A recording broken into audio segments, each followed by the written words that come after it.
Olá, meu nome é Jane e através desse vídeo quero compartilhar com vocês um pouco sobre a história da educação, permanências e mudanças que ocorreram ao longo do tempo.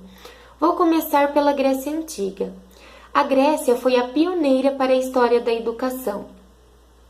Através do seu modelo de educação espartano, a prática da democracia, o surgimento dos sofistas e, em destaque, o filósofo Sócrates, temos ainda nos dias atuais como herança os valores morais e sociais da época.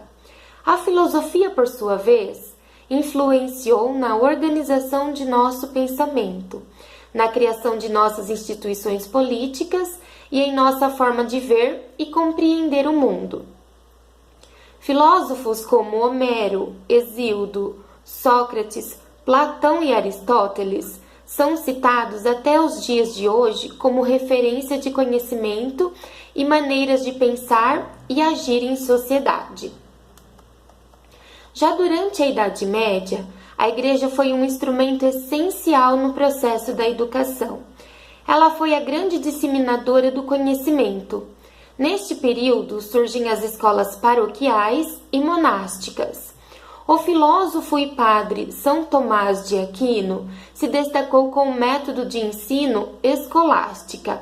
O método proporcionou a criação de diversas universidades por toda a Europa.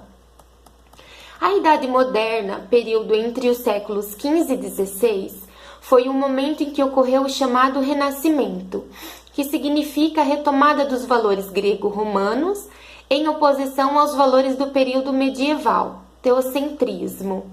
Assim desenvolveu-se na Idade Moderna o conceito de educação humanista, que orienta a forma de pensar a educação até os dias de hoje.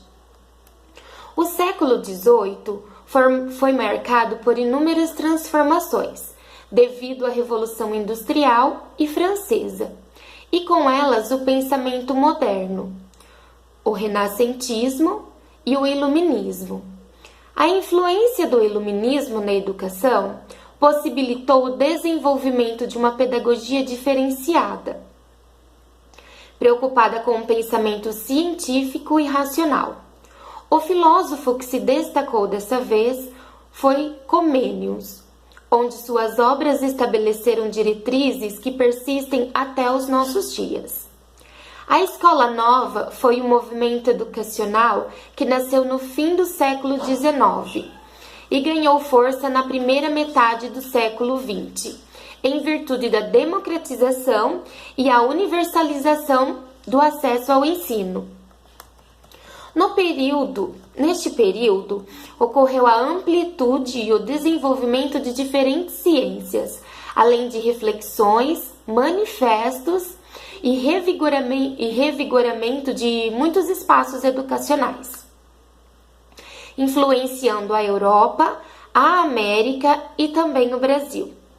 Já a partir da segunda metade do século XX, se instalou na sociedade a pedagogia crítica e a pedagogia progressista, que são pensamentos pedagógicos construídos seguindo uma linha filosófica relacionada a um descontentamento político.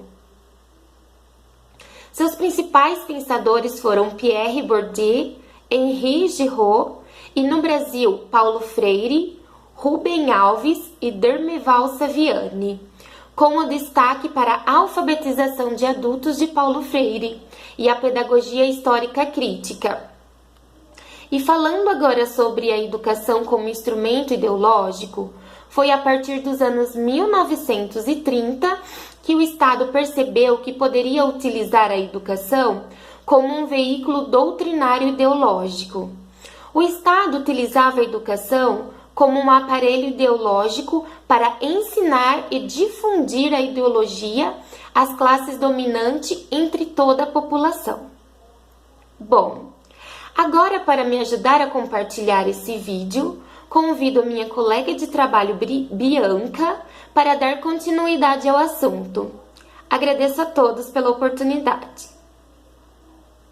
Olá, meu nome é Bianca e eu vou dar continuidade ao assunto abordado pela minha colega de trabalho Jane, onde estamos falando um pouco sobre a história da educação e suas mudanças ao longo do tempo. A organização da República Velha foi interrompida pela Revolução de 1930, chefiada por Getúlio Vargas, o qual permaneceu no poder até o ano de 1954. No ano de 1930, é criado o Ministério da Educação e Saúde Pública. Em 1931, é implantada a Reforma Francisco Campos, que organizou de forma efetiva o ensino secundário e superior no Brasil. Uma das ações mais importantes deste período foi o Manifesto dos Pioneiros da Educação Nova, liderada pelo professor Fernando de Azevedo. Em 1934, é publicada a nova Constituição Federal, determinando de maneira inédita a educação como um direito de todos os brasileiros. A próxima Constituição do país foi aprovada por Getúlio Vargas no ano de 1937, onde muitos trabalhadores eram preparados para atender a demanda da economia brasileira e, para o alcance deste objetivo, a Lei Magna focou no sistema educacional no ensino profissional.